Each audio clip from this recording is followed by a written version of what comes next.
आज वार गुरुवार. गुरुवार डोका. आज वार गुरुवार हा. आणि आज आहे भाऊबीज. हे माझे मामा त्यासाठी माझ्या मावशीकडे आलेले. गावाचं नाव आहे आलेगाव. आणि हे बघा आम्ही किती क्यूट क्यूट दिसतोय. मामा इकडे बघा. मस्त. हे आमचा छोट्या काकाचा मुलगा गाडी चालवतोय. आज कटिंग करायला चाललोय तो. मस्त मस्त. चला तर आज दिवसभराचं जे काय भाऊबीजचा विषय आहे ते पुढच्या व्हिडिओमध्ये तुम्हाला दिसेल तेव्हा मी अपलोड करतो. चला बाय. आता देवाचं दर्शन घ्यायला चाललोय.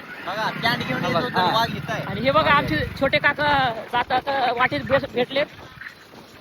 जाऊन कॅन आणा जावा. गावातली परिस्थिती अजून अशी आहे फिल्टरचं पाणी हे 20 रुपयाला कॅन मध्ये भेटते. तर ते आणायला आता काका जाणार आहे. आता जातात आम्ही देणार होतो कॅन पण काय गरज नाही कोणाला म्हणून आता काही आणलं नाही आम्ही. चला भेटू आपण.